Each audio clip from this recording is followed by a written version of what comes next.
আল্লাহ রাব্বুল আলামিন ঈমানদারদেরকে বলেছেন, তোমরা ঈমান এনেছো, যদি ঈমান সঠিকভাবে তোমরা আনয়ন করো তাহলে আমার ভয়ও তোমাদের অন্তরের মধ্যে আনতে হবে। লুকমান আলাইহিস সালাম কুরআনুল কারীমের মধ্যে আল্লাহ রাব্বুল আলামিন লুকমান আলাইহিস সালাতু ওয়াস সালামের বক্তব্যকে আল্লাহ রাব্বুল আলামিন এনেছেন সমস্ত মানব জাতির জন্য তেনার নসিহাকে পছন্দ করে আল্লাহ রাব্বুল আলামিন কুরআনুল কারীমের মধ্যে তেনার ঘটনাকে, তেনার কথাকে নিয়ে আসছেন। তিনি সন্তানকে বলতেছেন, ইয়া বুনাইয়া ইন্নাহা ইন তাকু মিসকালা হাববাতিন মিন খারদালিন ফাতাকুন ফি সখরাতিন আও ফিস সামাওয়াতি আও ফিল আরদ ইয়াতি বিহা আল্লাহ রাব্বুল আলামিন কত পছন্দ করছেন লুকমান আলাইহিস সালামের কথাকে।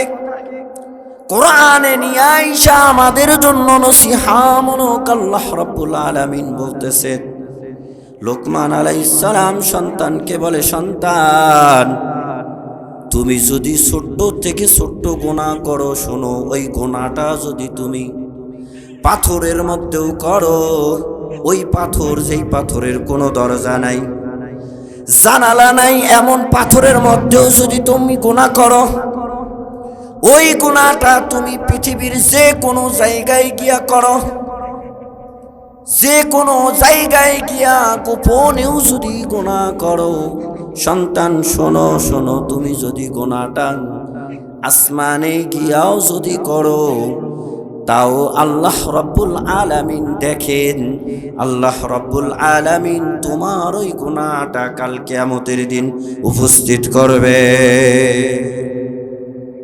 বলেন তো, আল্লাহর চোখে কি কখনো ফাঁকি দেওয়া যাবে নাকি? আমরা পারবো আল্লাহর চোখকে ফাঁকি দিতে? আল্লাহু ইয়ালামু খাইনাতাল আ'য়ুনি ওয়া মা তুখফিস সুদূর। আল্লাহর চোখে ফাঁকি দেওয়া যায় না। মালিক জিনিস নিয়ে বসে আছে, একটু দোকানদার একটু অন্যদিকে দৃষ্টি দিয়েছে, এই দিক থেকে উঠাই নিলাম একটা জিনিস, ফাঁকিবাজি করলাম, মালিক বুঝলো না, দোকানদার বুঝলো না, কিন্তু যিনি দেখলেন তিনি কে? ও মুসলমান, এই আয়াতের তাৎপর্য, এই আয়াতের মর্মার্থ দিয়া একটা মেয়ে মানুষের কলবটা ভরপুর ছিল। মহিলা শুনলাম অনেক আসছে, মহিলাদের মধ্যে এমন আছে, একটু জিনিস কোনো কিছু কুড়ি যদি কোথাও পড়ে থাকা পায়, ওইটা শর্ট করে উঠাই নিয়ে আসলে লুকায় দেয়। কথা বলেন, এরকম করে কি? মানে রাস্তার মধ্যে পড়ে থাকা জিনিসের মালিক কি আমরা? ওটা নেওয়া যাবে? নিলে মালিককে খুঁজে দিতে হবে।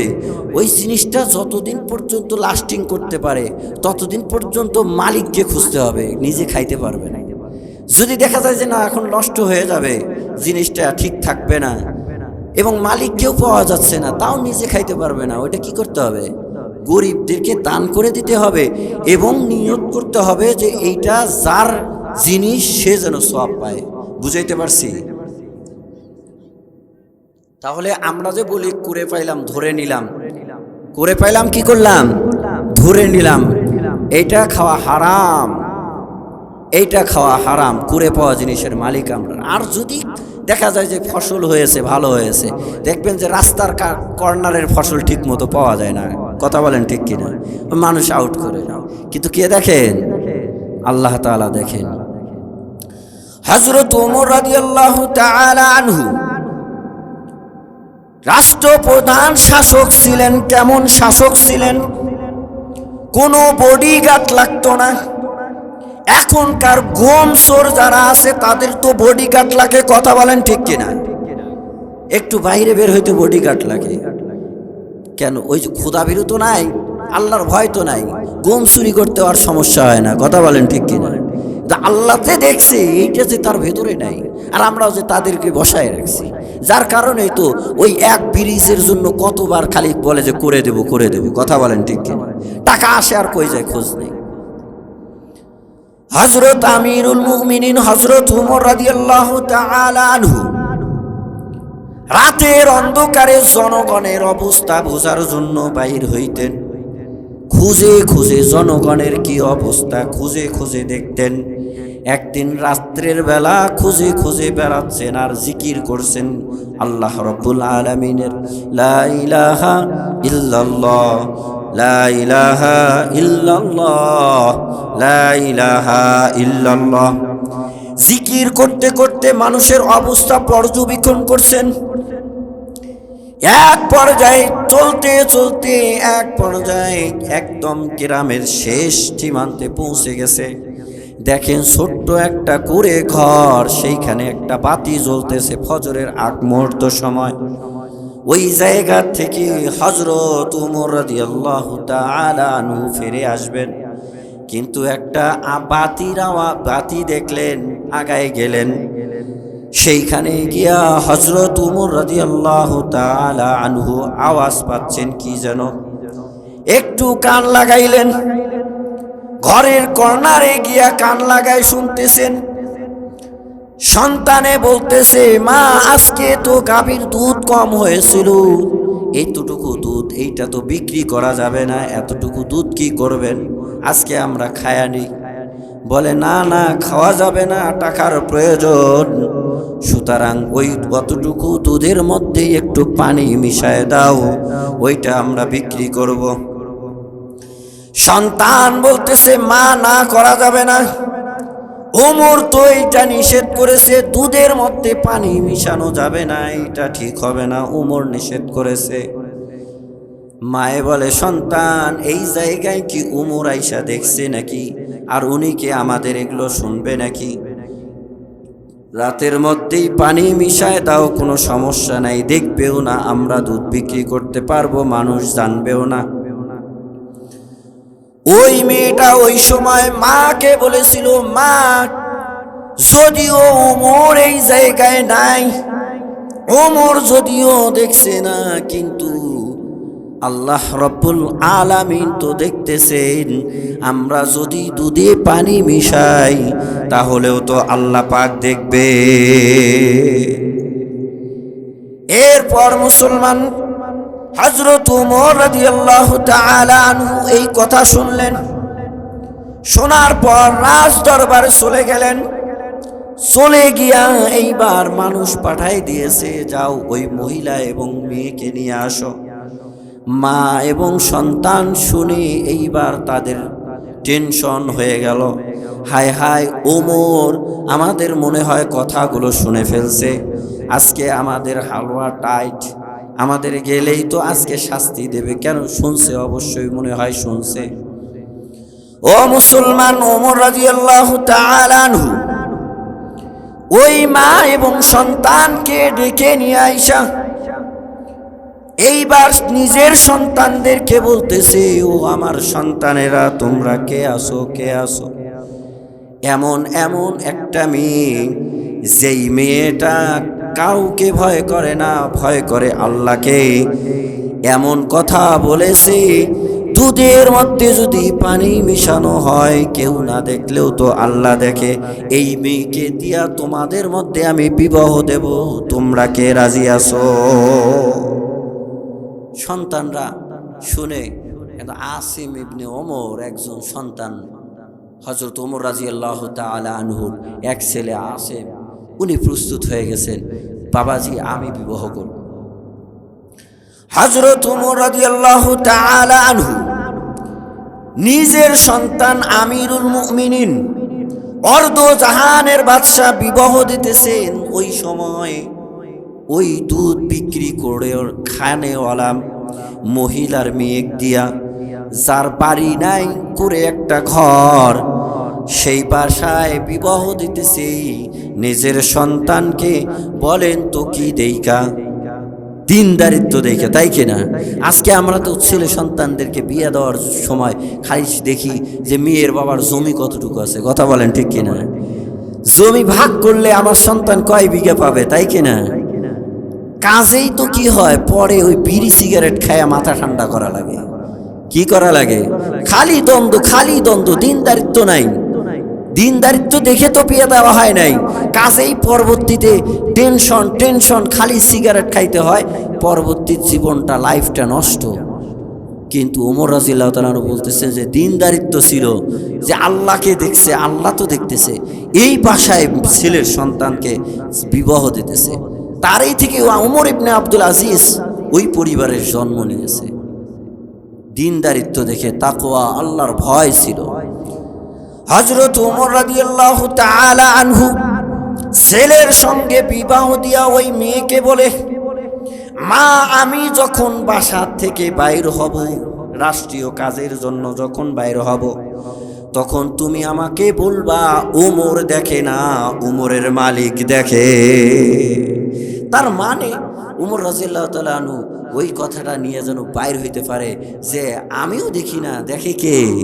আল্লাহ তাআলা। আমার কাছ থেকেও যেন কোনো খেয়ানত না হয়ে যায় যে সব সময় আল্লাহ দেখছেন। এখনকার যারা আমাদের দেশ চালায়, কার ভিতরে এই ভয়টা আছে বলেন?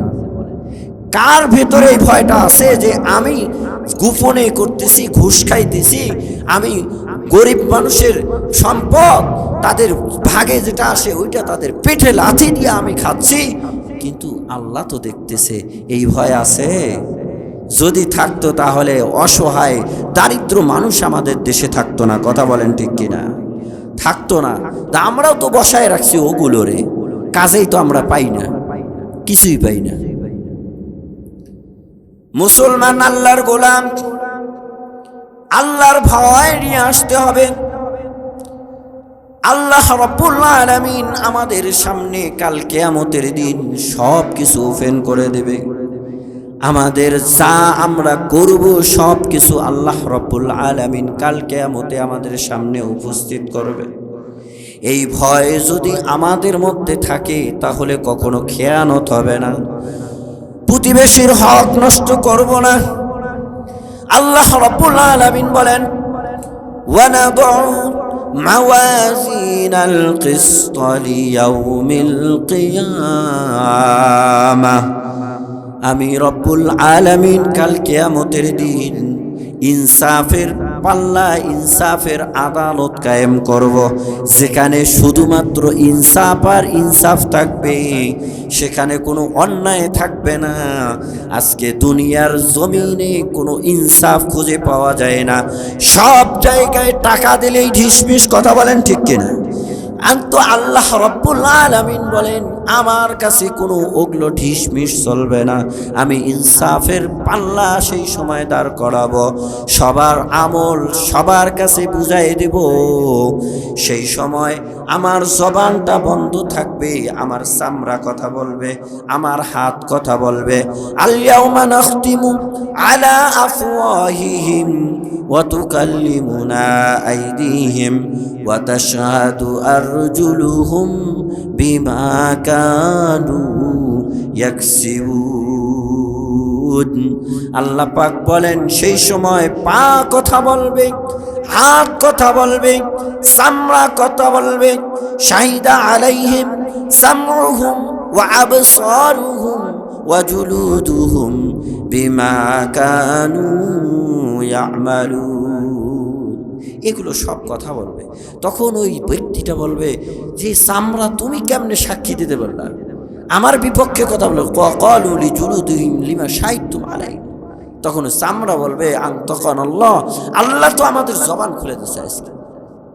ও মুসলমান, আজকে সমাজের মধ্যে প্রতিবেশীকে কষ্ট দেওয়া হয়, প্রতিবেশীর হক নষ্ট করা হয়, অন্যের সম্পদ জবরদখল করে খাওয়া হয়, প্রতিবেশীর রাস্তা বন্ধ করে দেওয়া হয়, প্রতিবেশীর বাড়ির দিকে ময়লা আবর্জনা ফেলাই দিয়ে কষ্ট দেওয়া হয়, কথা বলেন ঠিক কিনা? আমরা যে বাথরুমটা বানাই, পেশাবখানাটা বানাই, ওইটাও দেখবেন ওই প্রতিবেশী কি হয় হোক, ওই দিকে গন্ধ যাক, আমার দিকে না আসুক, কথা বলেন, কথা বলেন, এমন কি না প্রতিবেশীকে এমন করে কষ্ট দেওয়া হয়? ওই প্রতিবেশী কষ্ট পাচ্ছে, আজকে মাজলুম জমি ছেড়ে দিতেছে, জোর দিয়া মানুষের সম্পদ কেড়ে নেওয়া হচ্ছে। কাল কিয়ামতের দিন ওই মানুষগুলোর থেকে আমল ছিনিয়ে নেওয়া হবে। সমাজের মধ্যে অনেক নামাজি বান্দা বা এমন আছে, অনেক নামাজ পড়ে, হজও করেছে, উমরাও করেছে, রোজাও রাখে, কখনো নফল রোজাও ছাড়ে না, রমজানের রোজাও ছাড়ে না, রোজা করে, কিন্তু প্রতিবেশীকে কষ্ট দেয়, গরু বকরি ছেড়ে দিয়া মানুষের সম্পদ নষ্ট করে। বলেন তো এমন মানুষ সমাজে আছে না নাই? আছে না নাই? আছে। এরকম অনেক মানুষ, নামাজির হিসাব নাই, কিন্তু এখন নামাজি ঘরে ঘরে নামাজি, মসজিদও অনেক হয়ে গেছে, কিন্তু দেখবেন ওই দিকে মানুষের হক নষ্ট করছে, পরিবারের হক নষ্ট করছে। কাল কিয়ামতের দিন ওই প্রতিবেশীর যে হক নষ্ট করা হলো, কষ্ট দেওয়া হলো, ওই প্রতিবেশী আল্লাহ রাব্বুল আলামিনের কাছে দাবি করবে, আল্লাহ তোমার অমুক বান্দা অনেক নামাজ নিয়ে আসছে, অনেক রোজা নিয়ে আসছে, হজ নিয়ে আসছে, বুঝলাম, কিন্তু আমার যে পাওনা আছে, আমার জমি তো জোর করে নিয়েছে, আমার সম্পদ জোর করে নিয়েছে, জবরদখল করেছে, আমাকে কষ্ট দিয়েছে, আমাকে বকাঝকা করে কষ্ট দিয়েছে, আমার গোপন কথাকে মানুষের কাছে হাইলাইট করে বলেছে, আমাকে এমন করে কষ্ট দিয়েছে, এইটা আমার হক, আমি ছাড়বো না। তখন ওই আমলদার ব্যক্তিটা বলবে, আল্লাহ দুনিয়াতে তো আমি এইরকম সময় পাই নাই, তার হকটা নেব কখন, তার ব্যাপারে আমি গীবত শিকার করলাম কখন, আমি তো সব সময় আপনার জিকিরে ছিলাম, মসজিদে ছিলাম, আপনার ইবাদত বন্দিগির মধ্যেই ছিলাম, ওগো আল্লাহ এগুলো কথা মিথ্যা বলছে, মিথ্যা বলছে। সেই সময় কিন্তু আমার হাত, আমার চামড়া, আমার পা বলবে, ওই পাওনাদার ওই সমাজের মানুষটাই সত্য বলছে, তার হক নষ্ট করে দেওয়া হয়েছে, ওই সমাজের মানুষটাই সত্য বলছে। মুসলমান সেই সময় বলেন তো আল্লাহকে ফাঁকি দেওয়া যাবে নাকি? এইবার আল্লাহ বলবে, যাও তোমার হক তুমি নিয়ে নাও। এখন হক নিতে গিয়া তাই কি ওই দুনিয়ার জমি নিছে, জমি নেবে, বলবে যে তোমার যেগুলো ইবাদত বন্দিগি করে আসছো, যা সওয়াব নিয়ে আসছো, সওয়াবগুলা দাও। ওই আমল নিয়ে যে ব্যক্তিটা আসছে, মানুষের হক দিতে দিতে দিতে দিতে তার আমল সব শেষ হয়ে যাবে। আমল শেষ হওয়ার পর তার আর সওয়াব থাকবে না। এইবার আরো পাওনাদার যারা হবে, সেই পাওনাদাররা বলবে, এইবার তোমার যে সওয়াব নাই, আমাদের গুনাহগুলো যা আছে এই গুনাহগুলো না, গুনাহগুলো দিয়ে দাও, এখন আমাদের গুনাহগুলো না। এটা নবীজি আলাইহিস সালাতু ওয়াস সালাম বলছেন হাদিসে মুফলিস, সাহাবীদেরকে বলতেছেন যে তোমরা কি জানো যে মানিল মুফলিস, অসহায় মানুষকে তোমরা চেনো? দারিদ্র সবচাইতে অসহায় মানুষকে চেনো? সাহাবীরা বললেন, ইয়া রাসূলুল্লাহ, ইয়া হাবিবাল্লাহ, আমরা তো সমাজের মধ্যে অসহায় মানুষ বলতে ওই মানুষকেই চিনি যেই মানুষের নাই দিনার ওয়ালা মাতাআ লাহু, যেই মানুষের কোনো টাকা পয়সা নাই, বাড়ি গাড়ি নাই, ওই মানুষটাকেই তো আমরা সমাজে অসহায় বলি। কিন্তু নবীজি আলাইহিস সালাম বলতেছে, না না, সবচাইতে বড় অসহায় মানুষ হচ্ছে ওই মানুষ যেই মানুষটা বেশি ইবাদত করবে, উহুদ পাহাড়ের মতো সওয়াব নিয়া আল্লাহ রাব্বুল আলামিনের সামনে কাল কিয়ামতের দিন দাঁড়াবে, কিন্তু ওই আমলগুলো অন্যের হক নষ্ট করার কারণে অন্যের পাওনা হিসাবে ওই সওয়াবগুলো দিতে দিতে তার সওয়াব আর থাকবে না। ওই মানুষটাই হবে সবচাইতে অসহায় মানুষ। তাহলে আমল নিয়ে উঠলো ঠিকই, কিন্তু আল্লাহর কাছে পার হইতে পারলো না। এই জন্য কেন যে ওই যে আল্লাহর ভয় নাই, যে আল্লাহ পাক তো আমার জবানকে বন্ধ করে দিবে, আমার চামড়া হাত পা বলবে সব গুনাহের কথা, তাহলে অন্যের হক নষ্ট করলাম কেন? যে আল্লাহর সামনে যে আমাকে দাঁড়াইতে হবে এই ভয় আমার মধ্যে নেই। এই ভয় না থাকার কারণে এগুলো করে যাচ্ছি আজকে। মুসলমান আল্লাহ পাক এই কথায় বলে, বান্দা তুমি গুনাহ করো, যে কোনো জায়গায় গিয়া গুনাহ করো না কেন, সরিষার দানা পরিমাণ যদি গুনাহ করো, শোনো শোনো, আমি আল্লাহ রব্বুল আলামিন ওই গুনাহ কিন্তু দেখি। ওই গুনাহ কিন্তু কাল কিয়ামতের দিন তোমাদের সামনে আমি উপস্থিত করব। মুসলমান আল্লাহর গোলাম গভীরভাবে বুঝবেন আল্লাহ পাক কেমন দেখেন। ঘটনাগুলো বলছি গভীরভাবে বুঝবেন। বাবা এবং সন্তান রাস্তা দিয়া হাঁটছে। হঠাৎ করে বাবায় সন্তানকে বলছে, সন্তান, সুন্দর আঙ্গুর ফল দেখতেছি গাছের মধ্যে, তুমি এই জায়গায় দাঁড়ায় থাকো, কেউ যেন নাই, সুতরাং তুমি দাঁড়ায় থাকো, আর দেখবা কেউ আসে নাকি। আমি চট করে একটা আঙ্গুর ফলের বাদা নিয়ে চলে আসি, আমরা খাবো নি। আছে না এরকম নেশারের মানুষ? আছে না নাই? অন্যের সম্পদ, অন্যের ফসল ভালো হয়েছে, চট করে ছিঁড়ে কাপড়ের মধ্যে লুফাই নিয়ে বাসায়, তাই কিনা? আবার অনেক ছেলে সন্তানকে এমন করেই লালন পালন করা হয়, এমন করে অন্যের সম্পদ চুরি করার অভ্যাস দিয়ে। কথা বলেন ঠিক কিনা? চুরি করতে করতে এখন বাবা আমার সম্পদও চুরি করে। কথা বলেন, এমন আছে না নাই? অন্যের সম্পদ দেখলেই মানে নাই, মনোভাব চলে গেছে। এইবার বাবাই বলতেছে, সন্তান তুমি এই জায়গায় দাঁড়ায় থাইকা দেখবা কেউ আসে নাকি, আমি একটা আঙ্গুর ফলের বাদা নিয়ে আসবো, আইসা আমরা দুইজনেই খাবো, তুমি খুব খেয়াল করবা। বাবাই চলে গেছে আঙ্গুর ফল সেলার জন্য। যেমনি চলে গেছে, একটা বাদা ধরছে, এখন ছিঁড়ে নেবে, অমনি সন্তান পেছন থেকে চিৎকার করে বলছে, ইয়া আবি, ইয়া আবি আহাদুই ইয়ারাকা, ইয়া আবি আহাদুই ইয়ারাক, ও বাবা দেখো দেখো, কে যেন আপনাকে দেখছে। এইবার ওই বাবাই বলেন তো, যেমনে বলছে কেউ দেখতেছে, আরো ছেড়বেনি, তো মনে করছে কাম সারা। এই অবস্থায় যদি আমারে দেখে তাহলে তো গাছ থেকে আর নামতে দিবে না, শেষ। অমনি আঙ্গুর ফলের বাতাস ছাইরা পিছনে দৌড়াই সন্তানের কাছে চলে আসছে। সন্তানকে বলছে, সন্তান তুমি যে বললা কে যেন দেখে, কই আমি তো কাউকে দেখছি না, কে দেখে? সন্তান বলতেছে, বাবা আমিও দেখছি কেউ নাই, কিন্তু একজন দেখতেছেন, উনি হচ্ছে ওই আসমানে আছেন, তিনি কে? কে? সন্তান কি বলে? দেখবেন সমাজের মধ্যে অনেক বাবায় নামাজ পড়ে না, ছেলে সন্তান নামাজ পড়ে। কথা বলেন ঠিক কিনা? ছেলে সন্তানরা দিনদার, বাবা বদ্দিন। কথা বলেন।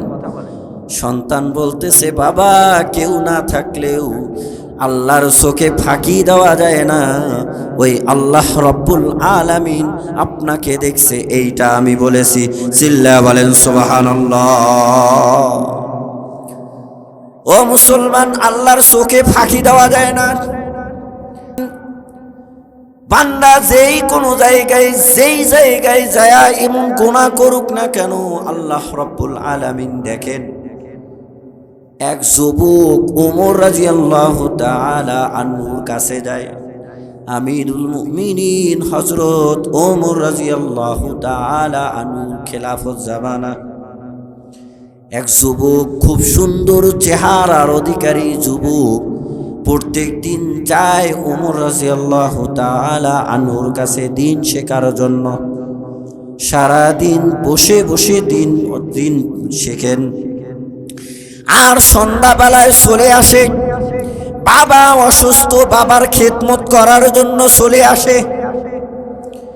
এমন করে রাস্তা দিয়া যায়, যেই রাস্তা দিয়া যায় সেই রাস্তার পাশে একটা মহিলার বাসা, সুন্দরী একটা নারী। প্রত্যেক সময় ওই যুবকটা যখন যায়, ওই যুবককে খারাপ কাজের জন্য কুপ্রস্তাব দেয়, কিন্তু ওই যুবক কখনো কখনো রাজি হয় না। প্রত্যেক দিন যায় ওমর রাদিয়াল্লাহু তাআলা আনহুর কাছে গিয়া এলেম শেখে, দিন শেখে চলে আসে। এমন করতে করতে একদিনের ঘটনা, ওই যুবকটা একদিন ওই নারীর প্রস্তাবে রাজি হয়ে গেছে। রাজি হওয়ার পর ওই মহিলা ওই যুবককে নিয়ে অন্দরমহলে চলে গেছে। এইবার ওই নারীটা বড় আনন্দিত, অনেক দিনের প্রত্যাশা, অনেক দিনের আশা, এই যুবকের সঙ্গেই রাত যাপন করব, আনন্দ এনজয় করব, আজকে পেয়ে গেছি। গোলাম রে পাঠাই দিয়েছে বাজারে, গোলাম যাও ভালো ভালো খাবারের ব্যবস্থা করো, ভালো সুগন্ধির ব্যবস্থা করো, আজকে আমরা আনন্দ করব। গোলাম বাজারে চলে গেছে। এই দিকে ওই মহিলা অন্দরমহলে প্রবেশ করেছে, করার পর সেই কুপ্রস্তাব, সেই কুকর্মের জন্য একদম কাছাকাছি হয়ে গেছে। সেই সময় যুবকটা অজ্ঞান হয়ে জমিনে পড়ে গেছে।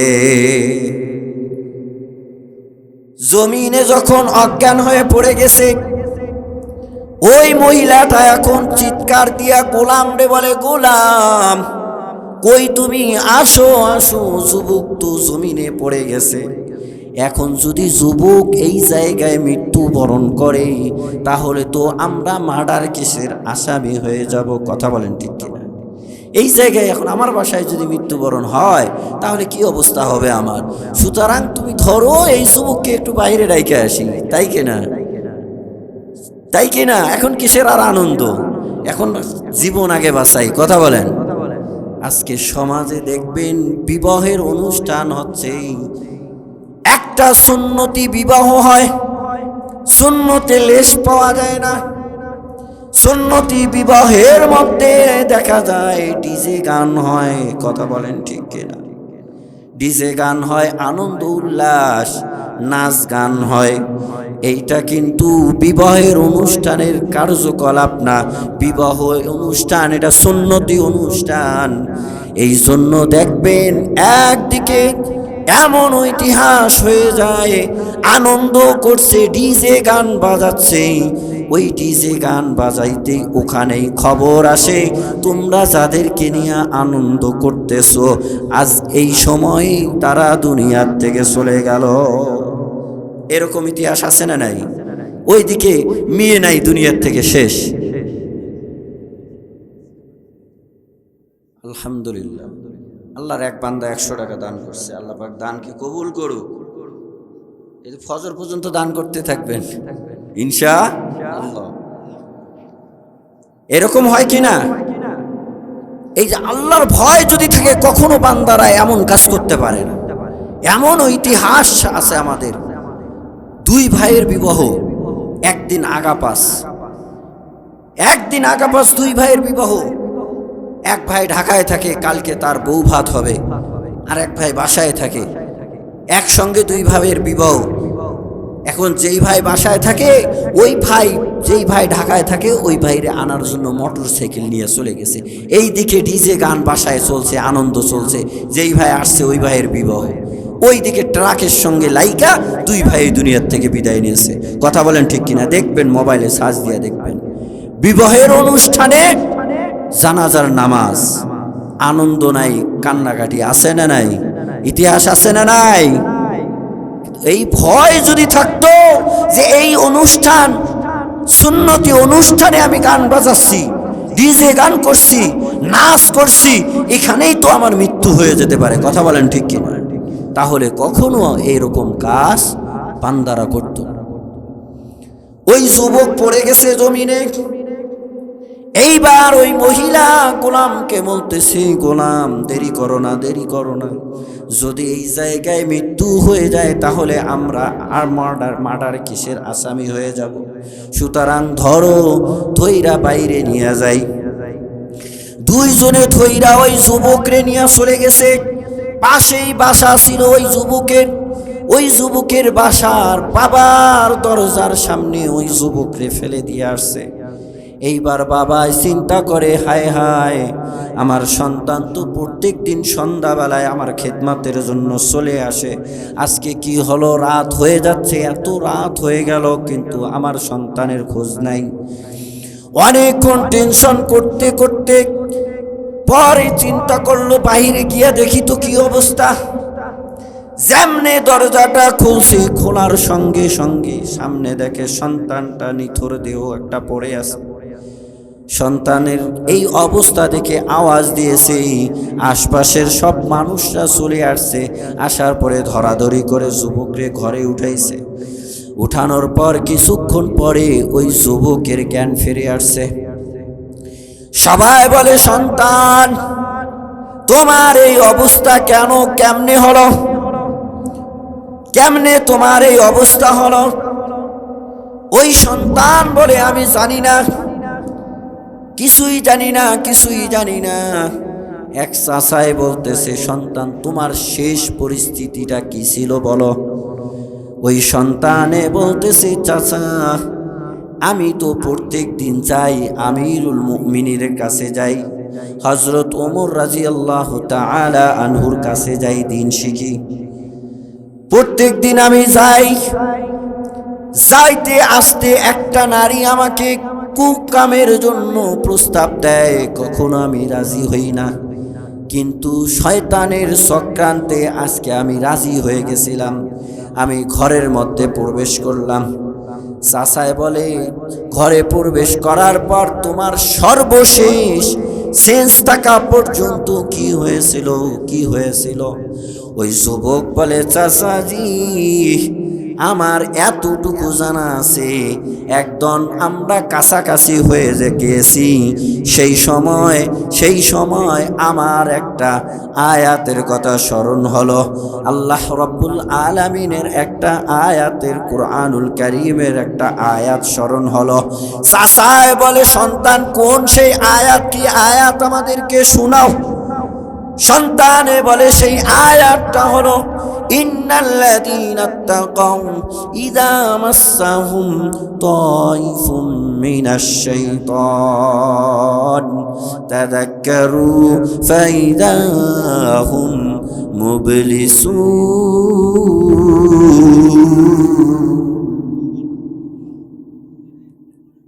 একটু জোরে বলা যাবে আল্লাহু আকবার? আরো জোরে বলেন আল্লাহু আকবার। ও মুসলমান, আয়াতটার অর্থ হলো, যখন মানুষ আল্লাহকে ভয় করে, আল্লাহর ভয় যার অন্তরের মধ্যে আছে, ওই বান্দা যদি কোনো সময় শয়তানের চক্রান্তে যদি গুনাহের দিকে অগ্রসর হয়, ইযা মাসসাহুম তাইফুম মিনাশ শাইতান, শয়তানের কোনো গোষ্ঠীর কারণে যদি, গ্রুপের কারণে যদি গুনাহের দিকে ধাবিত হয়, তাযাক্কারু, তাহলে ওই খোদা ভীরু বান্দাটা স্মরণ করে, যার নাম তিনি কে, আল্লাহর নাম স্মরণ করে। আর যখন ওই আল্লাহর নাম স্মরণ করে, তখন তার কলবটা খুলে যায়, আল্লাহ রাব্বুল আলামিনের সঠিক রাস্তা তার মাঝে খুলে আসে। আল্লাহ রাব্বুল আলামিন তার মাধ্যমে ওই গুনাহের কাজ আর সংগঠিত করে নেয় না। আমাদের সকলের জানা ইউসুফ আলাইহিস সালামের ঘটনা। ইউসুফ আলাইহিস সালাতু ওয়াস সালামকে জুলাইখা ডাকে, ওয়ারাওয়াদাতুল্লাতী হুয়া ফি বাইতিহা, নিজের ঘরের অন্দরমহলে নিয়ে গেছে। নিয়ে যাওয়ার পর ওই ইউসুফ আলাইহিস সালাতু ওয়াস সালামকে বলতেছে, হাই তালাক, আসো আসো, আসো আসো, আজকে তোমার সাথে যে অনেক দিনের যেই বাসনা, ওই বাসনাটা তোমাকে দিয়া পূর্ণ করব। ইউসুফ আলাইহিস সালাতু ওয়াস সালাম ওই সময় ফেসে যাবে, গুনাহের মধ্যে লিপ্ত হবে। কুরআন সাক্ষী দেয়, মিশে যাবে, গুনাহের মধ্যে লিপ্ত হবে। সেই সময় হঠাৎ করে ফাইদা হুম মুবসিরুন। ইউসুফ আলাইহিস সালাতু ওয়াস সালামের কলবটা খুলে গেল, হেদায়েতের রাস্তা খুলে গেল। মুফাসসিরিনগণ বলেন আল্লাহ রাব্বুল আলামিন ওই সময় সামনে আইসা, ইউসুফ আলাইহিস সালাতু ওয়াস সালামের সামনে আইসা গেছে। আল্লাহ রাব্বুল আলামিনকে যখন দেখছে তখন দৌড় মারছে দরজার দিকে। ও মুসলমান, আল্লাহর ভয় যাদের মধ্যে আছে তারা এমন গুনাহের মধ্যে লিপ্ত হয় না। বাঁচায় যিনি, তিনি কে? জোরে বলেন কে? ওই যুবকটা বলতেছে, চাচা আমার এতটুকু স্মরণ আছে এই আয়াতটার কথা, এরপরেই আমি বেহুশ হয়ে জমিনে পড়ে গেছি। এইবার বাবাকে বলতেছে ওই যুবক, বাবা, ও বাবা শোনো শোনো, আজ রাতেই যদি আমার মৃত্যু হয়ে যায়, আজকে রাতেই যদি আমার মৃত্যু হয়ে যায়, কাউকে বলার দরকার নাই।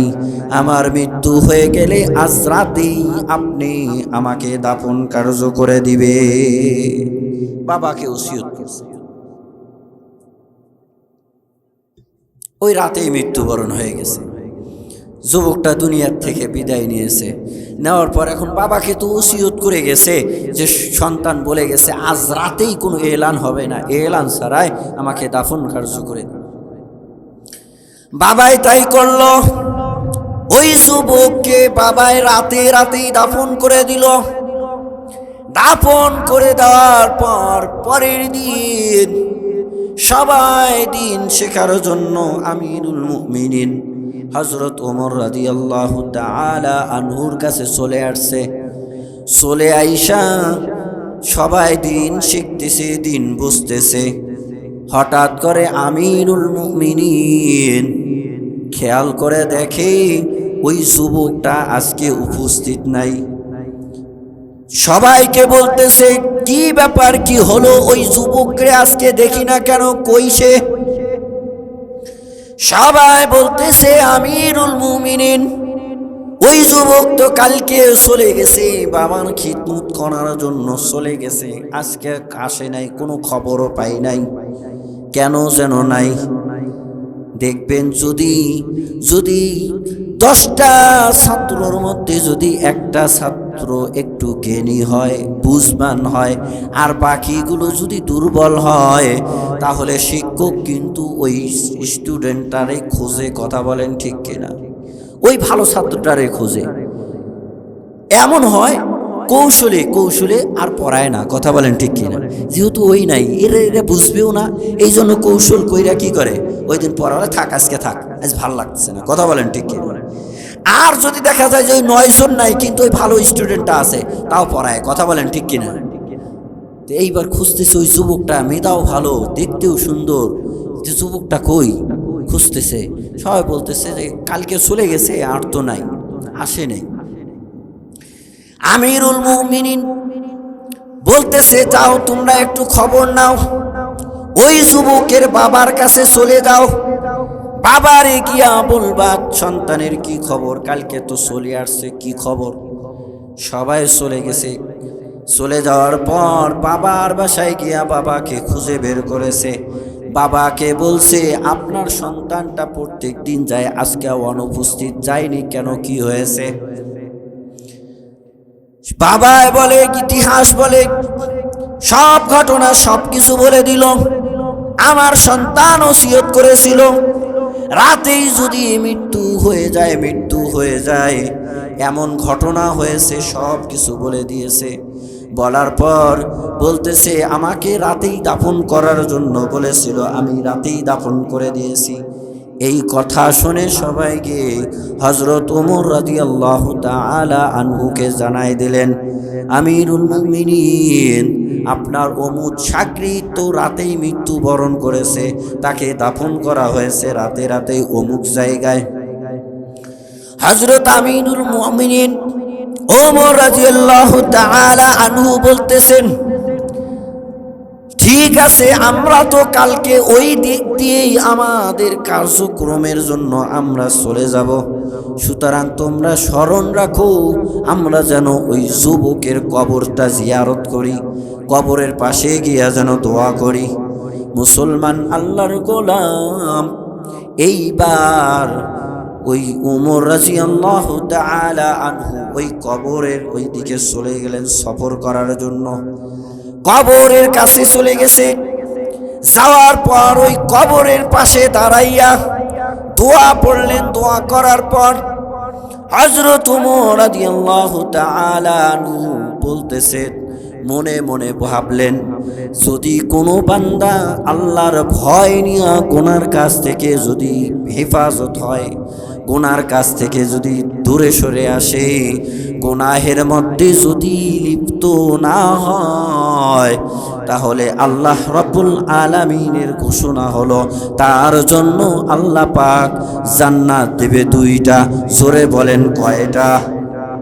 যদি গুনাহে লিপ্ত হবে এমন অবস্থায় গিয়ে সব রাস্তা বন্ধ, বলেন ওই যুবককে ওই সময় দেখনেওয়ালা কেউ ছিল?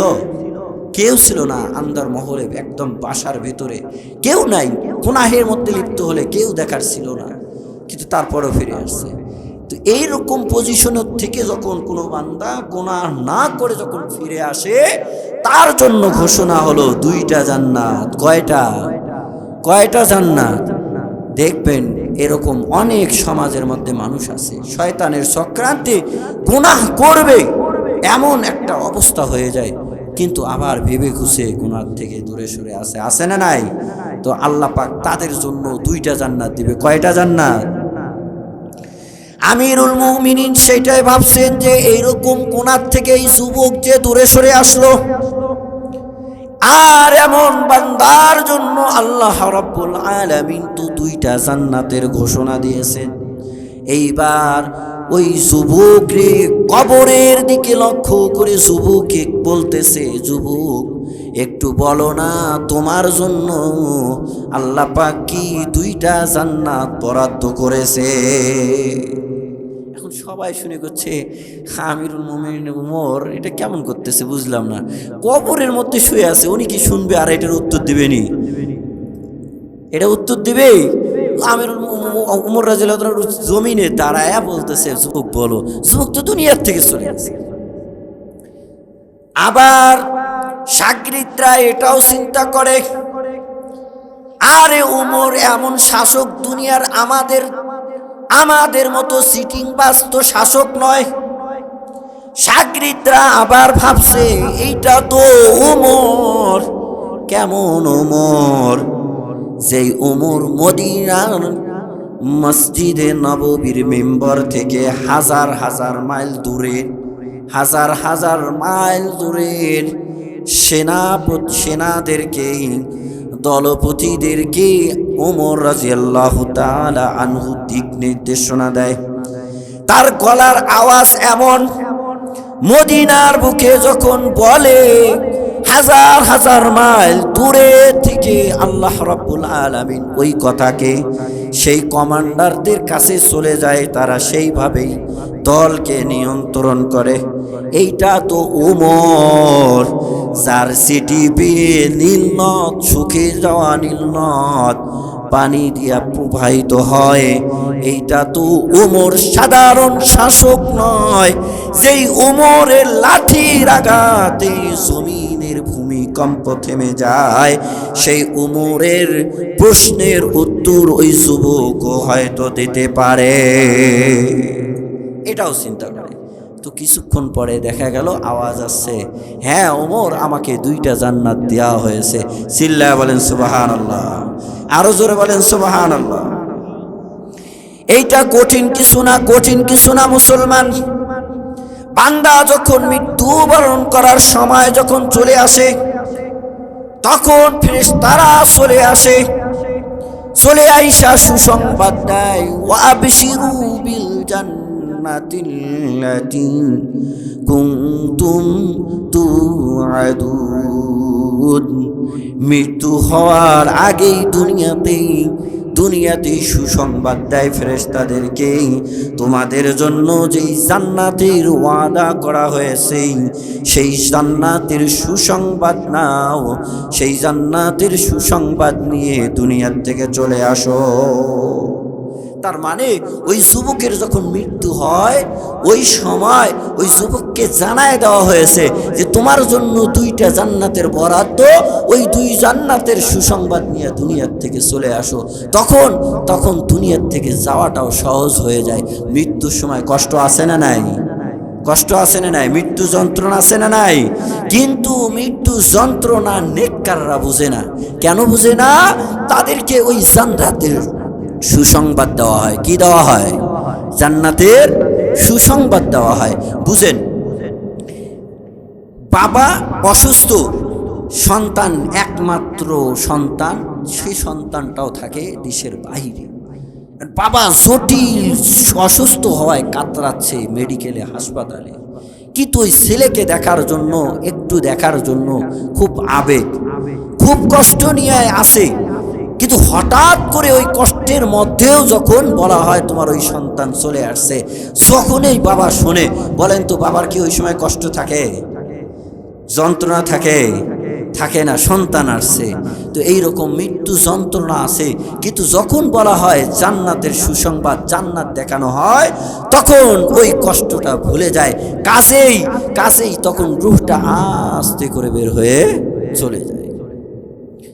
মুসলমান আল্লাহর গোলাম, আমি যেই কথাটা বুঝাইতে চাই, ওই যুবক আল্লাহকে ভয় করে গুনাহের মধ্যে লিপ্ত হলো না। কাজেই আল্লাহ রব্বুল আলামিন তার জন্য 2টা জান্নাত নসিব করলেন। মুসলমান আল্লাহর গোলাম, আমাদের সকলের জানা, আল্লাহর ভয় যদি থাকে, আল্লাহর ভয় যদি বান্দার মধ্যে থাকে, তাহলে ওই বান্দাটা দুনিয়াতেও নেককার বান্দা হয়ে যায়, আখিরাতের মধ্যেও সফল বান্দা হয়ে যায়। আমিরুল মুমিনিন হযরত ওমর রাদিয়াল্লাহু তাআলা আনহু সফর করছেন সাথী সঙ্গীদেরকে নিয়ে, বহু দূরের পথ যাচ্ছেন। যাইতে যাইতে বড় পিপাসিত হয়েছে, ক্ষুধা লেগে গেছে, খাওয়ার ব্যবস্থা নাই। চলতে চলতে এক সময় সামনে দেখে একটা রাখাল বকরি চড়াচ্ছে। ওই রাখালের কাছে চলে গেছে। যাওয়ার পর হযরতে ওমর রাদিয়াল্লাহু তাআলা আনহু ওই রাখালকে বলছে, রাখাল, আমরা লম্বা সময় সফর করতে করতে আমরা ক্লান্ত হয়ে গেছি, আমরা ক্ষুধায় জর্জরিত হয়েছি, আমরা পিপাসিত হয়েছি, একটা বকরি দাও, আমরা দুধ দহন করে খেয়ে জীবন যাপন করি। আর এইটা সুন্নত ছিল, সুন্নত। নবীজির থেকেও এমন ঘটেছে। নবীজি আলাইহিস সালাম যখন মক্কা থেকে হিজরত করে যখন মদিনায় যায়, সাথে ছিল আবু বকর, সাথে ছিল আমির ইবনে ফুয়ায়রা রাদিয়াল্লাহু তাআলা আনহু, সাথে ছিল আব্দুল্লাহ ইবনে রুয়াইকিত রাদিয়াল্লাহু তাআলা আনহু। এই 4 জন হিজরত করে মক্কা থেকে মদিনায় যাচ্ছেন। যাওয়ার সময় ক্ষুধা লেগে গেছে, পিপাসা লেগে গেছে। একটা ছোট্ট একটা করে ঘর, একটা তাঁবু পাইলেন। সেইখানে গিয়া একটা মহিলাকে পাইলেন, নাম হচ্ছে উম্মে মাবাদ রাদিয়াল্লাহু তাআলা আনহা। ওনার কাছে পাঠায় দিলেন, আবু বকরকে যাও গিয়া বলো বাসায় কোনো খাবারের ব্যবস্থা আছে কিনা। বলবা আমরা মুসাফির মানুষ, অনেক দূর থেকে আসছি, আমরা ক্ষুধায় জর্জরিত, কোনো খাবারের যদি ব্যবস্থা থাকে তাহলে আমাদেরকে দেওয়ার জন্য বলবা। সিদ্দিকে আকবর রাদিয়াল্লাহু তাআলা আনহু চলে গেছেন, গিয়া উম্মে মাবাদ রাদিয়াল্লাহু তাআলা আনহুকে বললেন। উম্মে মাবাদ রাদিয়াল্লাহু তাআলা আনহু বলতেছেন, আমাদের বাসায় খাবারের মতো কোনো কিছুই নাই। বলে যে যাও তুমি যা বলো বকরি আছে কিনা, যদি বকরি থাকে ওই বকরিটা নিবা, আমরা বকরি দহন করে দুধ দহন করে খাবো। এইবার আবু বকর রাদিয়াল্লাহু তাআলা আনহু গিয়া বলতেছে, তোমার কোনো বকরি আসেনি? বলে বকরি তো দুধওয়ালা কোনো বকরি নাই, একটা জীর্ণ শীর্ণ বকরি আছে, যেই বকরির গায়ে গোশতই নাই, শুধু হাড্ডি আর হাড্ডি। ওইটা দিয়ে কি হবে? ওটা দুধ তো নাই, ওটার গায়ের গোশতই নাই। সিদ্দিক আকবর রাদিয়াল্লাহু তাআলা আনহু আয়েশা নবীজিকে বলেন, এমন একটা বকরি আছে যার গায়ে গোশতই নাই। নবীজি বলতেছেন, যাও যাও ওই মহিলাকে বলবা ওই বকরিটায় দেওয়ার জন্য, ওই বকরির থেকে আমরা দুধ দহন করে খাবো। যখন গিয়া উম্মে বাবাদ রাদিয়াল্লাহু তাআলা আনহাকে বলছেন ওই বকরিটায় দাও, বলছে এই বকরি দিয়া কি করবা? এই বকরির তো দুধ আসবে না, কেমনে দুধ আসবে? এটার গায়ে গোশতই তো নাই। বলে তাও নবীজি চাইছেন, দেন না, আপনি দেন, কিচ্ছু হবে না, দেন।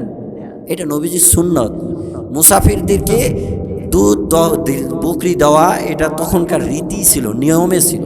এজন্য রাখালদেরকে যদি বকরি চড়াইতে পাঠানো হইতো তাহলে মালিকে বলে দিত, যদি কোনো মুসাফির আসে তাহলে তাদেরকে দুধ দিবা, দুধ খাওয়ানোর জন্য ব্যবস্থা করে দিবে, এটা নিয়মই ছিল। ওই বকরিটা দিয়ে দিলেন, ঠিক আছে যাও। একই খুব চাচ্ছে, একই কি করবে, তখন ওই জীর্ণ শীর্ণ বকরি দিছে, যাও দেখি নিয়ে যাও।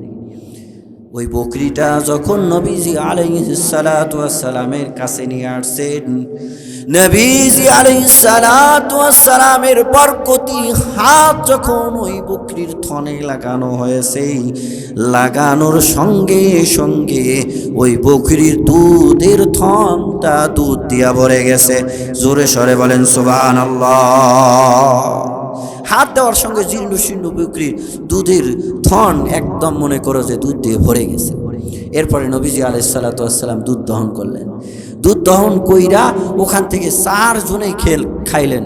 প্রথমে আগে ওই মহিলা উম্মে মাবাদ, উনিও ক্ষুধার্ত, প্রথমে আগে ওনারে দিলেন যে আপনি খান। উনি তো আশ্চর্য হয়ে গেছে, হি বাপরে বাপ। এরপরে বাকি ওনারা খাইলেন। খাওয়ার পরেও যেই পরিমাণ দহন করেছিল সব ওই রকম পাত্রের মধ্যে, পাত্র ভরা। সুবহানাল্লাহ বলেন। আমিরুল মুমিনিন হযরত ওমর রাদিয়াল্লাহু তাআলা আনহু রাখালকে পাইয়া রাখালকে বলছে, ও রাখাল, একটা বকরি দাও, আমরা দুধ দহন করে খাবো, আমরা পিপাসিত। ওই রাখাল বলছে, উমর রাদিয়াল্লাহু তাআলা আনহুকে চেনে না। বলে, পথিক, এইটা মালিকের কাছে অনুমতি নাই দেওয়ার জন্য, আমি পারবো না। সব মালিকরাই দিত, কিন্তু এই মালিক কি দেয় নাই, ওই অনুমতি দেয় নাই যে পথিক রাস্তা মুসাফিরদেরকে খাওয়াইবা। কিপটা আছে না কিছু মানুষ, ছিল এরকম। তো ওই মালিকে কি করছে, রাখালকে বলছে যদি কেউ চাই দিবা না। রাখাল বলে, পথিক, আমার মালিকের কাছে অনুমতি নাই এরকম দেওয়ার জন্য, সুতরাং আমি দিতে পারবো না। আমিরুল মুমিনিন হযরত ওমর রাদিয়াল্লাহু তাআলা আনহু চিন্তা করেন, হায় রে রাখাল, তোমার তো তাকওয়া দেখি খুবই গভীর, একটু টেস্ট করে দেখা দরকার। এই জন্য রাখালকে একটু পরীক্ষা করবেন হযরত ওমর রাদিয়াল্লাহু তাআলা আনহু।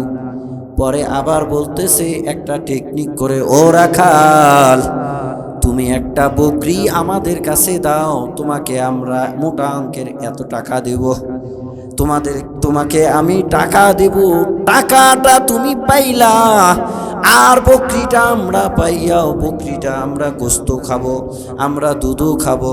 আর তুমি মালিককে বলবা আজকে হিংস্র হায়ওয়ানা, মনে করো হিংস্র একটা বাঘ আইসা আক্রমণ কইরা একটা বকরি রেখে ফেলছে, সুতরাং আপনারও তোমারও কিছু হলো, আমাদেরও কিছু হলো, তাই কিনা?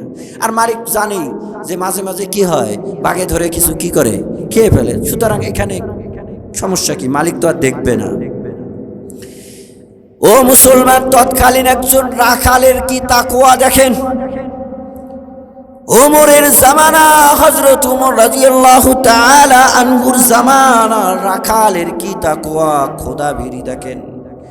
সেই সময় রাখালে চিৎকার করে বলে, ইয়া হাদা আইনাল্লাহ, ইয়া হাদা আইনাল্লাহ।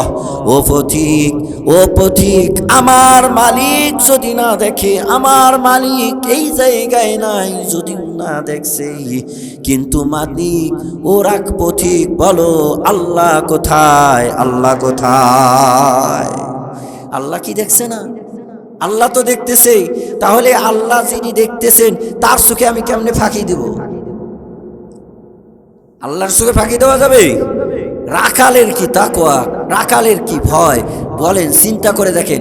যদি আজকে এই ভয়টা প্রত্যেকটা বিজনেস কারকের ব্যবসায়ীদের থাকতো, তাহলে মাফে কম দিত? বলেন মাফে কম দিত? কশ্চিন কালেও দিত না। আর নিজেকে চালাক বলে দাবি করছে বিভিন্ন এখন ডিজিটাল পাল্লা, তাই কিনা?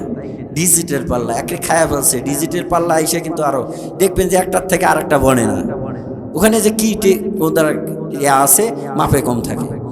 তো এই মাপে কম দেওয়ার টেকনিক কইরা মনে করে না আমরাই জিতে গেলাম। বললেন তো কাল কিয়ামতের দিন ওই যে আমল যা আছে নিচে ওলে দেওয়া লাগবে না, লাগবে না? সব দিয়া নিঃস্ব হয়ে যাবে, সব দিয়া নিঃস্ব হয়ে যাবে। এই জন্য যদি ওই রাখালের মতো যদি আজকে ঈমান, যদি তাকওয়া যদি আমাদের মধ্যে থাকতো, তাহলে মানুষ কখনো মানুষ হইয়া মানুষকে হত্যা করতো না। কথা বলেন ঠিক কিনা? মানুষের সম্পদ কেড়ে খাইতো না, মানুষের সম্পদ না বলে কখনো নিত না। কথা বলেন ঠিক কিনা? মুসলমান আল্লাহর গোলাম, আল্লাহ রাব্বুল আলামিন বলে তোমরা তাকওয়া অর্জন করো। ইয়া আইয়ুহাল্লাযীনা আমানুত্তাকুল্লাহ, তোমরা আমি আল্লাহকে ভয় করো। আর শোনো শোনো, আল্লাহর ভয় মানে হচ্ছে আমার সামনে যে দাঁড়াইতে হবে, আমি যে ভালো আমল করে আসলে ডান হাতে আমল নামা দিব, আর যদি বদকার হও বাম হাতে আমল নামা দিব। ডান হাতে যারা আমল নামা পাবে তারা খুশিতে সবাইকে বলবে হা উমুকরাউ কিতাবিয়া, হা উমুকরাউ কিতাবিয়া, খুশি আনন্দ উপভোগ করবে। ও মুসলমান, আমি কাল কিয়ামতের দিন এমন অবস্থা করব, সূর্যটা একদম কাছে নিয়ে আসব। সেই মুসিবতের সময় আমি ইনসাফের সঙ্গে সবার আমল নামা মাপব। আমল নামা দেখে দেখে আমি জান্নাতি এবং জাহান্নামী ঘোষণা করব। ও মুসলমান, আমার সামনে দাঁড়াইতে হবে। মৃত্যু মানে শেষ নয়, মৃত্যু মানে হচ্ছে আমার কাছে আসার ঘাটি। সুতরাং বান্দা, তুমি যদি এমন ভয় নিয়ে দুনিয়াতে চলো, গুনার কাছ থেকে হেফাজত করো। শোনো বান্দা শোনো, ওয়া আম্মা মান খাফা মাকামা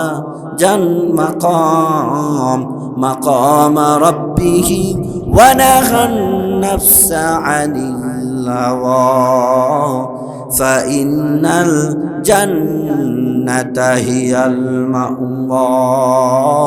আল্লাহ পাক বলে, বান্দা গোলাম, এমন করে আমার ভয় নিয়া যদি গুনাহ থেকে বেশি যদি আমার কাছে আসতে পারো, তাহলে তোমার ঠিকানা হচ্ছে চিরসুখী জান্নাত।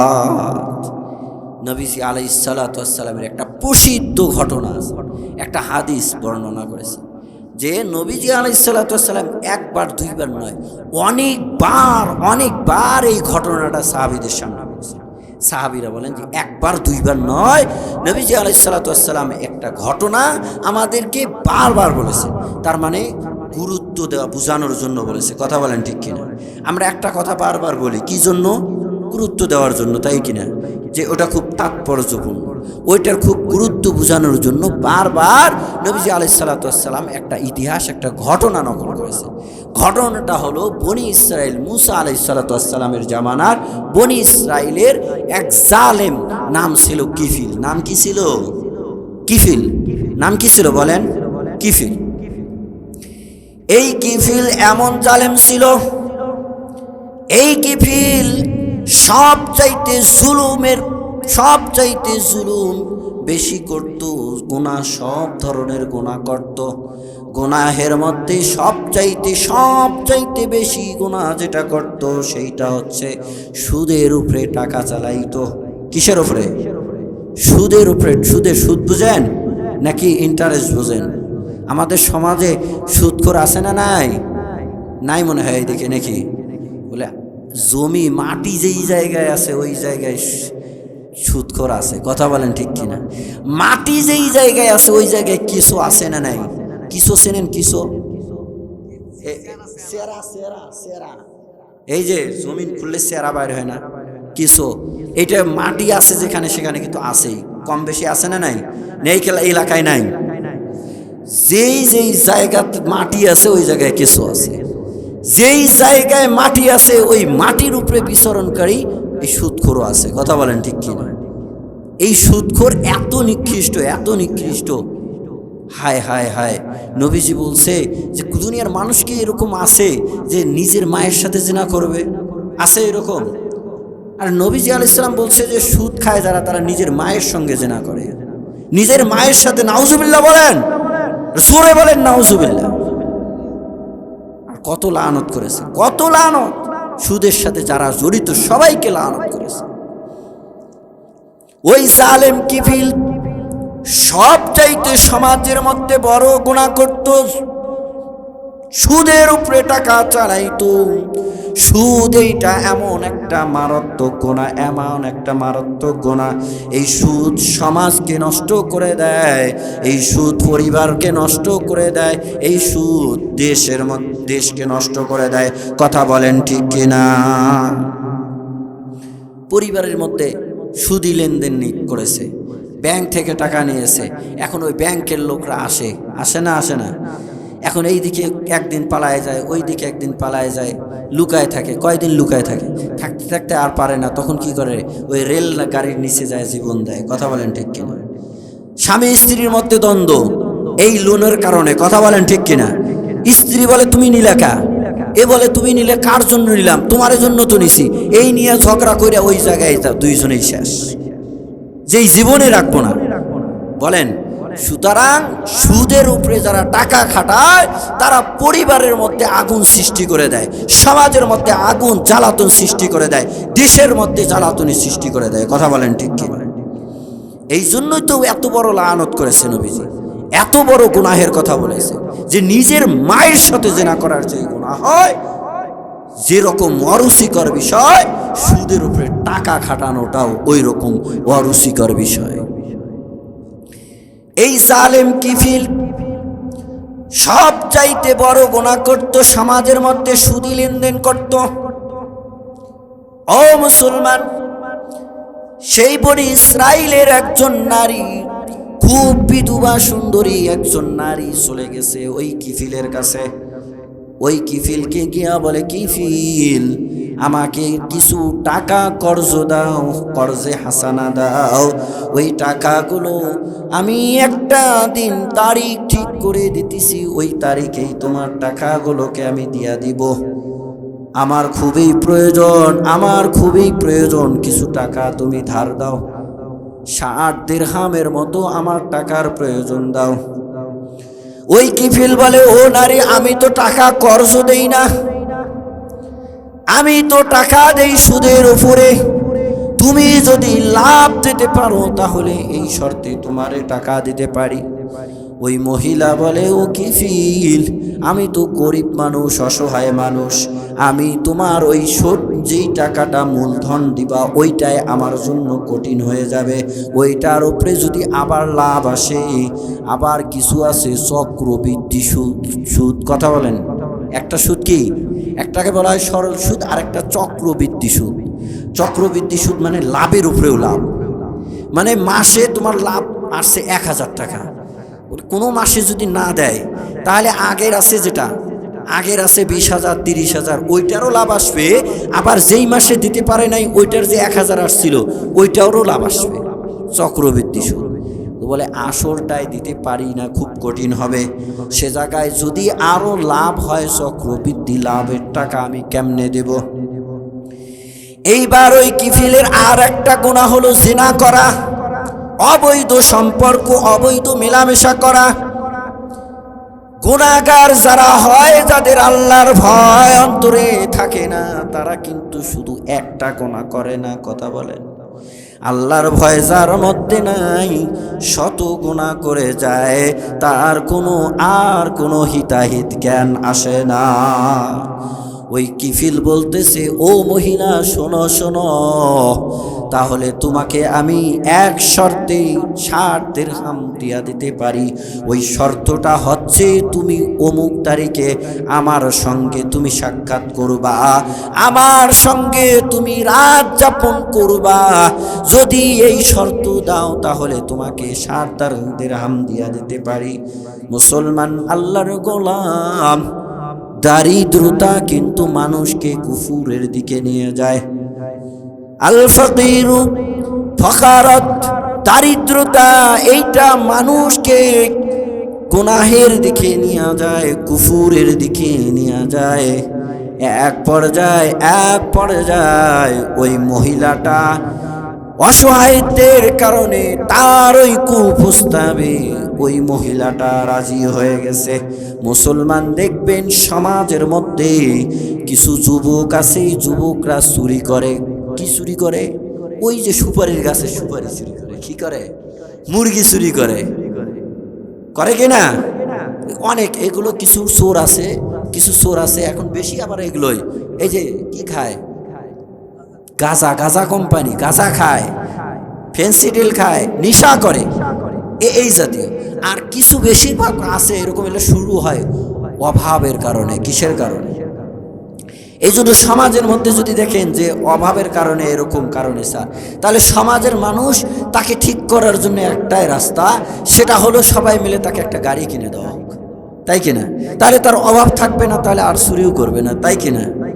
কেন? অভাবের কারণেও মানুষ কি করে? গুনাহের মধ্যে লিপ্ত হয়। এটা নবীজি আলাইহিস সালামের কথা, যে দারিদ্রতা মানুষকে কুফুরের দিকে নিয়ে। ওই মহিলাটা রাজি হয়ে গেছে গুনাহের জন্য, ওই কুপ্রস্তাবে রাজি হয়ে গেছে।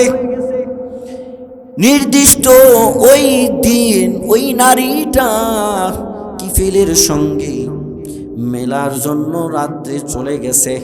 চলে যাওয়ার পর রাত্রে আলিঙ্গন হবে, এর আগ মুহূর্তে কিফিল তাকায় দেখি মেয়েটা চোখের পানি ছেড়ে দিয়া কান্না করছে।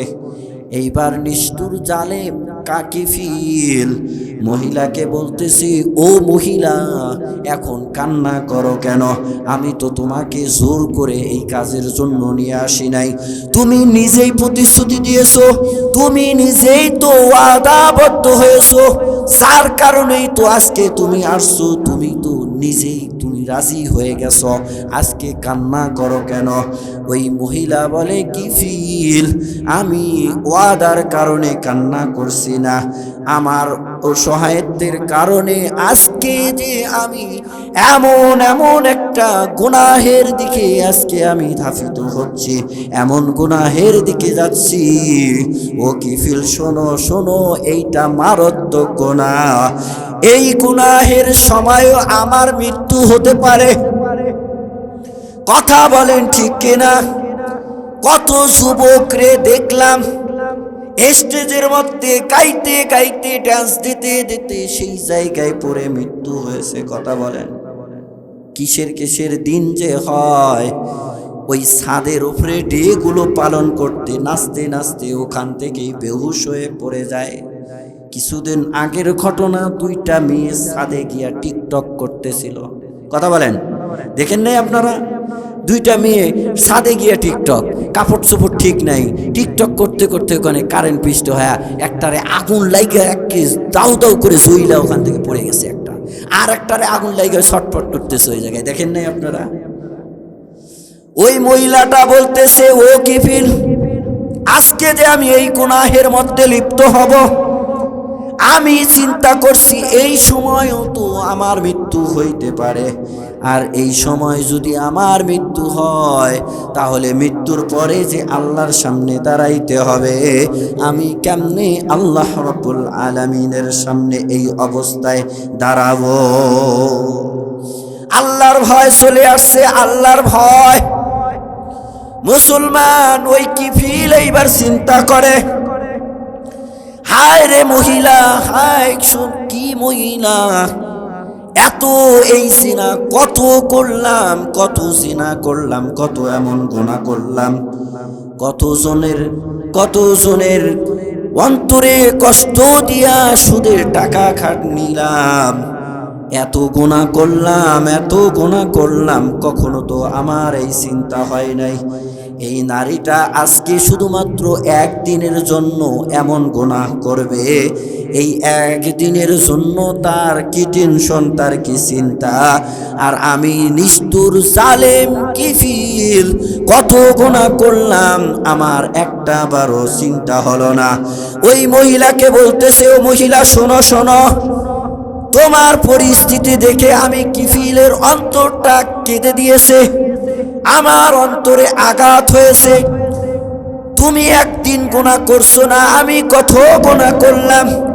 শোনো মহিলা শোনো, তোমার সঙ্গে আর জিনা করব না। তোমার ওই 60 দিরহামকে তোমাকে আমি দিয়ে দিলাম, তোমারে মাফ করে দিলাম। আর শোনো নারী শোনো, আমি আজকে তওবা করছি, আজকে থেকে আর জীবনে আর কোনো গুনাহ করব না। চিল্লায়া বলেন সুবহানাল্লাহ। ওই জালেম কিফিলটা তওবা করেছে, তওবা করে বাসায় চলে গেছে। বাসায় চলে যাওয়ার পর ওই রাত্রে ওই জালেম কিফিল আল্লাহর নেককার বান্দা হয়ে গেছে।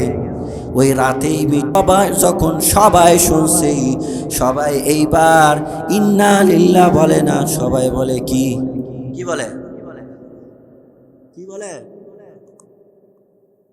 এর আগে দেখেন নাই কিছু নেতারা যখন এই মৃত্যুবরণ করে কি লেখে কমেন্টে? সব কি ইন্না লিল্লাহ নাই আলহামদুলিল্লাহ। যত ওই নেতাগুলো যায় দুনিয়ার থেকে সবাই কি আলহামদুলিল্লাহ। জালেম দুনিয়ার থেকে গেলে মানুষ খুশি হয়, তাই কি না? সবাই আলহামদুলিল্লাহ আলহামদুলিল্লাহ বলা শুরু করছে। আবার মানুষরা আইসা জানালা দিয়া দেখে, কিফিলকে দেখে আর ধিক্কারজনক কথা বলে। লাশটা শোয়ায় রাখছে, জালেম কিফিলকে সবাই দেখার জন্য চলে আসছে। মুসলমান আল্লাহর গোলাম সেই সময় যখন তার চেহারা থেকে যখন কাপড়টা সরায় দেওয়া হয়েছে, জালেম কিফিল তো আর জালেম নাই, এখন হয়েছে নেককার কিফিল, এখন আল্লাহওয়ালা কিফিল হয়েছে। চেহারার মধ্যে জান্নাতি নূর চলে আসছে। আর ওই দরজা দিয়া জানালা দিয়া আওয়াজ আসছে, তোমরা এই কিফিলকে জালেম বলো না, জালেম বলো না। সে এখন হয়েছে আল্লাহ রাব্বুল আলামিনের নেককার বান্দা। জোরে বলা যাবে সুবহানাল্লাহ। তাহলে আল্লাহ রাব্বুল আলামিনের যদি ভয় করা হয় লাভ আছে না নাই?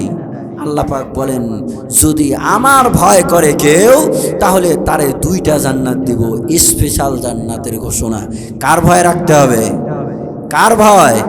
আল্লাহর ভয়। আল্লাহর ভয় যদি থাকে তাহলে স্পেশাল 2টা জান্নাত দান করবেন। আপনারাও কষ্ট পাচ্ছেন নাকি? এই যে সারা রাত মানে ফজরের নামাজ পড়বেন তো নাকি? না পড়ার চিন্তা ফিকির চলছে? আলোচনা চলবে না বন্ধ করে দেব? ফজরের নামাজ পড়তে হবে, ফজরের নামাজ পড়তে হবে। 12টা পার হয়ে গেছে, আলোচনা শেষ করব। যদিও আপনারা দেন নাই টাকা, কিন্তু আসছি বলে যাই। কেউ বললেনও না যে হুজুর ওই 4টা আমল কি বলেন? বলবো ওই 4টা আমল। যদি আবার একটু দাবি বলি যে কেউ আসিন দান করবেন, মানুষই নেই, কি দান করবেন? কিন্তু আপনারা শুনবেন, আমল করবেন, বলেন আমল করবেন। আল্লাহ পাক তৌফিক দান করুক। আরে সাহাবা আজমাইন, নবীজি আলাইহিস সালাতু ওয়াস সালাম সাহাবা আজমাইনদের কাছে ওয়াজ করছেন। এখন যত মানুষ দেখা যায় দিনের বেলায় মাহফিল হইল, বক্তা বড় স্লোগান যে আমার দিনের বেলায় এত মানুষ হয়েছে যে দৃষ্টি যত দূর যায় তত দূর। কথা বলেন ঠিক কিনা? হাজার হাজার মানুষ, এই বলে ওই বক্তা অহংকার করে, গর্ব করে। কথা বলেন ঠিক কিনা? আমাদেরকে হেফাজত করুক সকলেই, আল্লাহ তাআলা আমাদেরকে হেফাজত করুক বলে আমিন। অহংকার করা যাবে? অহংকার করা যাবে না। সাহাবা আজমাইনরা শিখেছেন, নবীজি আলাইহিস সালাতু ওয়াস সালাম শিক্ষা দিয়েছেন। একজন সাহাবী আছে, ওয়াজ শুনছে কয়জন? বক্তা আর এখন এক দুইজন থাকলে ওটা টিটকারিমূলক পোস্ট করা হয়, তাই কি না? না, সাহাবা আজমাইন একজন। আবু যর রাদিয়াল্লাহু তাআলা আনহুকে ওয়াজ করতেছেন। আবু যর রাদিয়াল্লাহু তাআলা আনহু বলেছেন, ক্বালা লি রাসূলুল্লাহ সাল্লাল্লাহু আলাইহি ওয়াসাল্লাম। কি বলেছেন? ক্বালা লি রাসূলুল্লাহ সাল্লাল্লাহু আলাইহি ওয়াসাল্লাম। নবীজি আমাকে ওয়াজ করছেন। তার মানে একাই ছিলেন। উনি কি ছিলেন? একাই। বলে আমি একাই ছিলাম, নবীজি আমাকে নসিহত করছেন যে তুমি যে কোনো জায়গায় থাকো না কেন, হাদিসটা বলি, ইত্তাকিল্লাহ আইনামা হাইসু কুনতুম, তুমি যে কোনো জায়গায় থাকো না কেন ভয় করতে হবে যাকে, কাকে? তিনি কে? যে কোনো জায়গায় থাকো তুমি ভয় করবা আল্লাহকে। আর যখন তোমার কাছ থেকে কোনো খারাপ কাজ সংগঠিত হয়ে যাবে, এরপরে তুমি ভালো কাজ করবা। কি করবা? ভালো কাজ করবা। তাহলে খারাপ কাজের বদলা ভালো কাজ হয়ে গেল। তার মানে ভালো কাজ হওয়া মানে তুমি ওই গুনাহতে সমর্থন ছিলা না, এটা প্রমাণ হবে, আর তোমার থেকে ওই গুনাহটা হবে না। এই জন্যই না হাদিসের মধ্যে অনেক সময় আসছে যে কি করো? দান করো, দান করো। তার মানে কি ওই দান করলে কি গুনাহ, ওই গুনাহ মিটে যাবে না? গুনাহ ঠিক হবে, কিন্তু ওই গুনাহ আর হবে না তোমার থেকে। একটা ভালো কাজ করা হয়েছে। আর এটাও একটা গুনাহ থেকে বেঁচে থাকার একটা পলিসি। অনেকরাই বলে হুজুর গুনাহ থেকে বাঁচতে চাই কিন্তু পারি না, পদ্ধতিটা কেমন হবে? অনেক পদ্ধতি আছে, তার মধ্যে এটা একটা পদ্ধতি। আপনার অনাটন, তাই না? এর মধ্য দিয়েও বলবেন যে যদি আমার এই গুনাহটা হয়, অর্থাৎ আমি যদি ফজরের নামাজ একদিন মিস করি, তাহলে আমি 100 টাকা দান করব, এটা আমার জন্য জরুরি। তাহলে দেখবেন একদিন মিস করে যখন 100 টাকা বাইর করতে আপনার কষ্ট হচ্ছে, পরে দেখবেন যে আর ফজরের নামাজ কাজা হবে না। কথা বলেন ঠিক কিনা? এইরকম অনেক অনেক গুনাহের ক্ষেত্রে হোক, ইবাদতের ক্ষেত্রে এইরকম করে। তো ওই আবু যর রাদিয়াল্লাহু তাআলা একজন সাহাবীকে নসিহত করেছেন। এই জন্য আমরা আছি, যে কয়জন আছি, আমলের নিয়তে শুনবো তো ইনশাআল্লাহ? শুনবো তো? এইবার হযরত মুআজ ইবনে জাবাল রাদিয়াল্লাহু তাআলা আনহু বলতেছেন, তুমি যদি আমাকে আল্লাহর জন্যই যদি মহব্বত করো, আল্লাহর জন্যই যদি তুমি আমাকে ভালোবাসো, তাহলে শোনো, তোমাকে এমন একটা হাদিস শোনাই, যেই হাদিসটার নাম হলো হাদিসে কুদসি। অর্থাৎ নবীজি বলবে, কিন্তু কথাটা হবে আল্লাহর, কোরআনে নয়। নবীজি বলতেছে কথাটা আল্লাহর। যেই রকম কোরআন দিয়া বলা হয়, কোরআনে যা বলেছে আল্লাহ বলেছে। কথা বলেন ঠিক কিনা? কিন্তু সরাসরি নবীজি বর্ণনা যদি করে যে আল্লাহ বলেছে, ওই হাদিসকে বলা হয় হাদিসে কুদসি। নবীজি আলাইহিস সালাম বলতেছে, শোনো শোনো, আল্লাহ রব্বুল আলামিন বলেছেন, ওয়াজাবাত মুহাব্বতি। ও জগতের মানুষ শোনো শোনো, 4 শ্রেণীর মানুষ এমন আছে, 4 শ্রেণীর মানুষের আমল এমন আছে, ওই 4 শ্রেণীর মানুষের আমলের কারণে আমার মহব্বত করাটা জরুরি হয়ে যায়। 1 নাম্বার হলো আল মুতাহাব্বিনা ফিয়া, আমাকে রাজি খুশি করার জন্য মুসলমান হয়ে মুসলমানকে ভালোবাসে। এইবার বুঝাইতে চান মুআজ ইবনে জাবাল রাদিয়াল্লাহু তাআলা আনহু, ও খাওলানি শোনো, তুমি যদি আমাকে মহব্বত করো, আল্লাহকে রাজি খুশি করার জন্য যদি আমাকে মহব্বত করো, শোনো, তাহলে শোনো, এই মহব্বতটা যদি আল্লাহকে রাজি খুশি করার জন্য হয়, তাহলে আল্লাহ রাব্বুল আলামিনেরও আপনার প্রতি মহব্বত করা জরুরি হয়ে যায়। চিল্লা বলেন সুবহানাল্লাহ। দ্বিতীয় নম্বর বলতেছে, নবীজি বলতেছে, দ্বিতীয় নম্বর শ্রেণীর মানুষ হলো আল মুতাজালিসিনা ফিয়া। ও জগতের মানুষ, তোমরা যদি দিন শিক্ষা করার জন্য ওয়াজ মাহফিলে উপস্থিত হও, ওয়াজ শোনার জন্য যদি ময়দানে আসো, তাহলে শোনো শোনো, দিন শিক্ষা করার জন্য যদি মাজলিসে উপস্থিত হও, মাহফিলে যদি উপস্থিত হও আল্লাহকে রাজি খুশি করার জন্য, শোনো শোনো, ওই মানুষগুলোকেও মহব্বত করা আল্লাহ রাব্বুল আলামিনের জন্য জরুরি হয়ে যায়। বলেন তো আমরা আজকে যারা এই জায়গায় উপস্থিত হয়েছি, কাকে রাজি খুশি করার জন্য আসছি? আল্লাহকেই তো, তাই কিনা? এই যে এখানে কোনো বিরিয়ানি দেওয়া হবে আজকে? এই মানুষগুলো তো আছেই এখানে, তাই কিনা? আপনারা কি বিরিয়ানি পাবেন? কি জন্য আছেন? আল্লাহকে খুশি করার জন্য, সওয়াবের আশায়, জান্নাত পাওয়ার আশায়, তাই কিনা? তো এটাই যেহেতু আমাদের লক্ষ্য উদ্দেশ্য, নবী যা বলেছেন মিথ্যা বলছেন? নবী বলছেন এমন বান্দাদেরকে ভালোবাসা আল্লাহর জন্য কি হয়? জরুরি হয়ে যায়। নবীজি আলাইহিস সালাতু ওয়াস সালাম তৃতীয় শ্রেণীর মানুষদের ব্যাপারে বলতেছেন, যাদেরকে মহব্বত করা জরুরি হয়ে যায়, তারা হচ্ছে ওই সমস্ত মানুষ যারা আলেম ওলামাদেরকে মহব্বত করে, আলেমদের সঙ্গে সাক্ষাৎ করে, আলেমদের কাছে যায়, মুতাজাবিরিনা ফিয়া, আলেম ওলামাদের মহব্বত করে, আলেম ওলামাদের কাছে যায়। বলেন তো আলেম ওলামাদের পক্ষে থাকা দরকার আছে না নাই?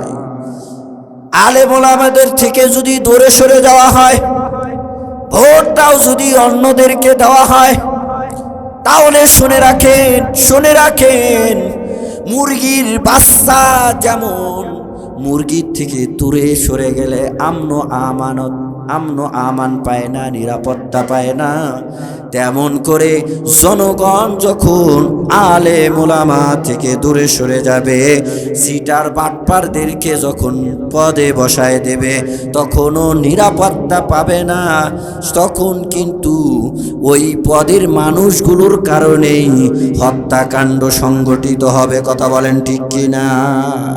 এই যে কিছুদিন আগে হাদি ভাই মারা গেল, তাই কিনা? শহীদ করে দেওয়া হলো। আচ্ছা বলেন, এই আজ পর্যন্ত কত চেষ্টা না দেখাচ্ছে, খুনিকে পাওয়া গেছে? বলেন পাওয়া গেছে? আর এটা কি জটিল ব্যাপার? পাওয়া কি কোনো জটিল ব্যাপার? খুব সহজ। কিন্তু ধরবেটা কেমনে? ওনারাই তো পদে ধরে বসে আছে, ওনারাই তো সব। ওখানে খুনিকে ধরতে গেলে তো নিজের সমস্যা আছে। প্রত্যেকটা ক্ষেত্রেই এমনই করে, প্রত্যেকটা ক্ষেত্রেই এমনই করে পারে না।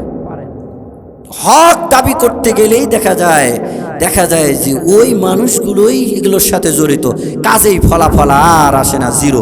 বরঞ্চ বিভিন্ন গোলযোগ সৃষ্টি কইরা ওইটা ধামাচাপা দেওয়া হয়। কথা বলেন ঠিক কিনা? কি হয়েছে? মৃত্যুবরণ করার পরে ওই অমুক চলে আসলো এখন আমাদের বাংলাদেশে।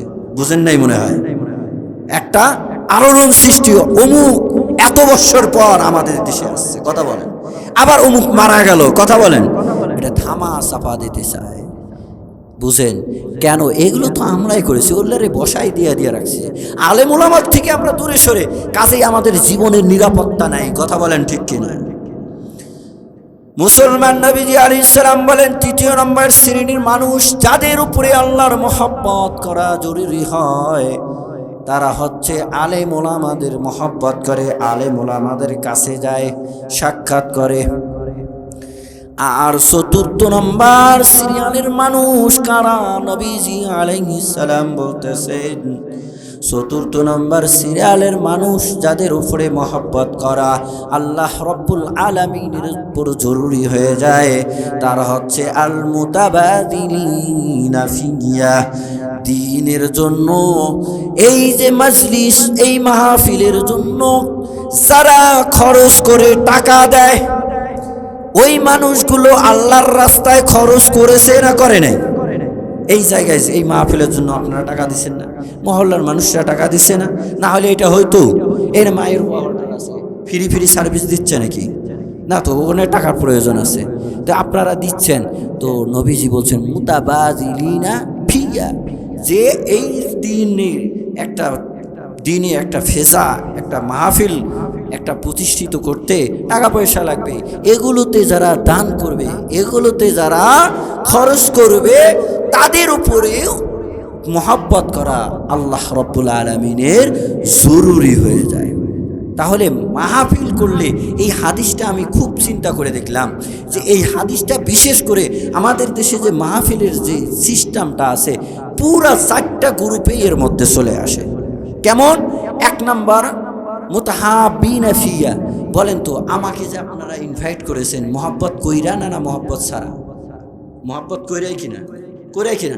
ওই মোবাইল, কি একটা মোবাইল দেখছেন, পরিচয় কিন্তু কারোর সাথে নেই, মোবাইলে দেখছে হুজুর আপনার বয়ান, এই কথা হয়ে গেল, একটা মহব্বত সৃষ্টি হয়ে গেল, একটা ভালো লাগার বিষয়, ভালো লাগছে বাস, তো কি হয়ে গেল? মহব্বত সৃষ্টি হয়ে গেল।